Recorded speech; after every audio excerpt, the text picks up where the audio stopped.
Welcome to another episode of Mythbusters on the Gaming Investigators channel. We'll kick this year off by exploring a few myths from all parts of the GTA Trilogy. In the case of some myths, we'll use the Definitive Edition versions this time and compare the outcomes with the original versions. If you have a theory in mind that you'd like us to test in the game, we really urge you to share it in the comment section. In the meantime, enjoy the episode. Myth 1. If you throw a Molotov cocktail in the toilet on Staunton Island, grass will grow there. The myth seems extremely suspicious to us, but okay, let's go to the toilets located in Belleville Park, where Claude receives missions from Ray Machowski at some point in the storyline.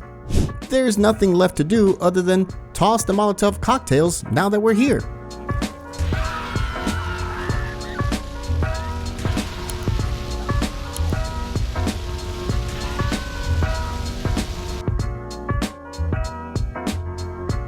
We don't know about you, but for us, the effect is completely unexpected.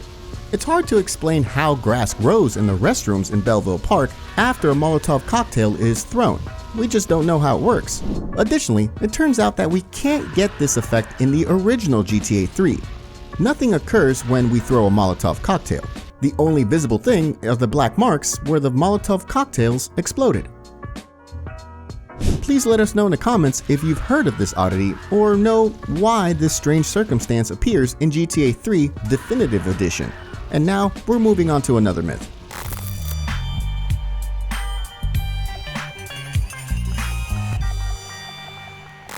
Myth 2. The PCJ 600 behind the window of Howlin' Pete's Biker Emporium can be destroyed with a flamethrower without breaking the glass. In that case, we head to the famous biker accessory store to see if this theory has the right to exist. By the way, Howlin' Pete's Biker Emporium was mentioned in the mission The Party, but only in the beta version. Wow, really dig your motorcycle. Yeah, babe. Just picked it up from Howlin' Pete's. What are you looking at? Just a little curiosity for people who have simply never heard of it before. In the meantime, let's move on to testing.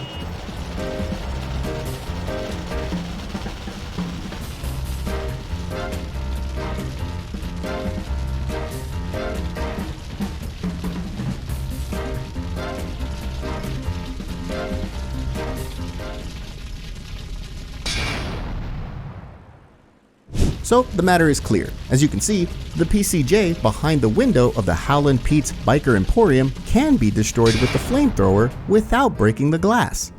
Let's now move on to the original version of GTA Vice City to see if we'll also be dealing with this rather abstract situation, which in the real world would not have the right to happen.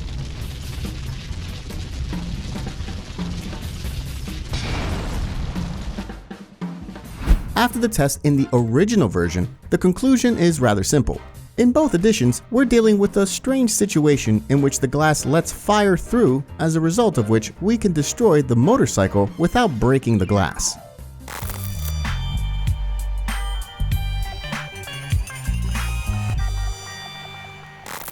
Myth 3. When you get all the tires on your car in GTA Vice City Definitive Edition punctured, the cheat code for the ability to drive vehicles on the water will not work, and as a result, the car will sink and Tommy will die. We'll start our investigation with the Definitive Edition. For testing, we'll use the iconic white Infernus in GTA Vice City. So in the beginning, we puncture the tires and then drive it into the water. The Seaways cheat code, because that's what it's all about, as you could see, immediately caused the vehicle to float on the surface of the water.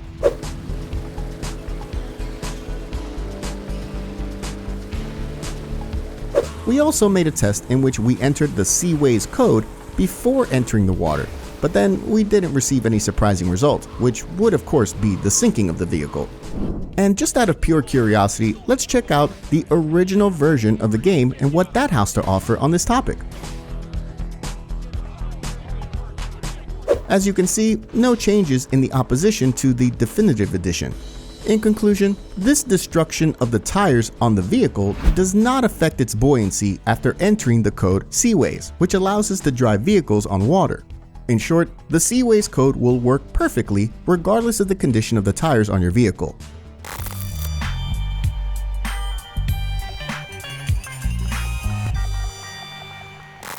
Myth 4. When you get CJ in a car on fire, the car will eventually catch fire and explode. In our attempts, we quickly noticed that when CJ was on fire, he could not get into the vehicle. However, even despite this, the car is set on fire very quickly. All you need to do is approach it. The car is destroyed very quickly, and after a short time, it starts to burn, followed by an explosion.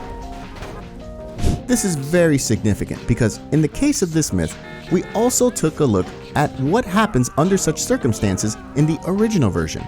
And as it turns out, just like in the Definitive Edition, also when CJ is set on fire, he cannot enter the car.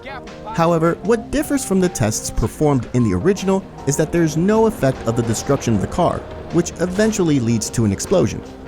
In the original version, each attempt led to the car being set on fire, while the fire was self-extinguishing relatively quickly, as a consequence of which no attempt led to the explosion of the car.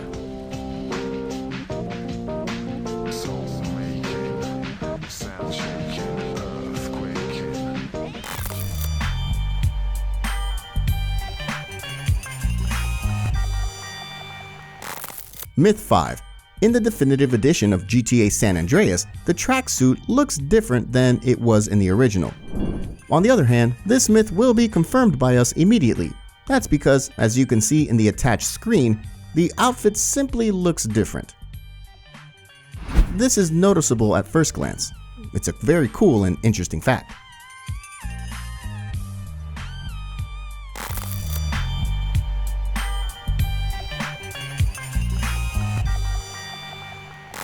Myth 6.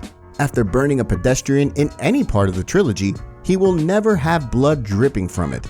Does killing in GTA the Trilogy, the Definitive Edition, with a Molotov cocktail or a flamethrower prevent pedestrians from bleeding? Let's find out. We'll start testing the myth with GTA 3. Here, as you can see, killing a random pedestrian ends with the fact that blood simply appears, which does not augur well in the context of confirming this myth.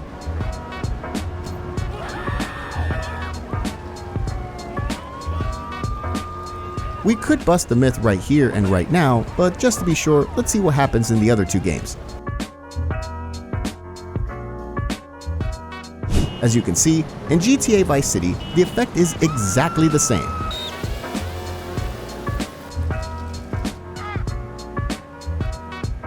There's still GTA San Andreas left. We also did many trials in this game, and each of them was no different. So the myth can be busted without the slightest doubt.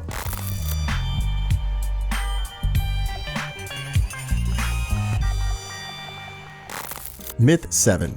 Claude dies after entering the Crusher in GTA 3, but not in GTA 3 Definitive Edition. The problem is getting outside. For us, this is a very interesting myth in terms of whether Claude will die after entering the Crusher. We just haven't tested it before, so we don't know what to expect. Without prolonging the video, let's start the tests. The original version will go first. Here, as we've seen, Claude dies. So the question remains whether we'll get the same results in GTA 3 Defective Edition or not.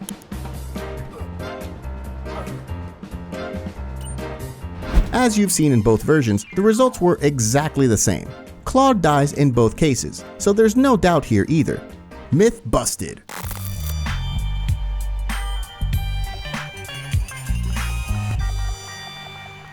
If you want to watch more episodes of Mythbusters, we recommend you check the playlist that is currently displayed on the end screen. Thanks for stopping by, take care, and see you soon!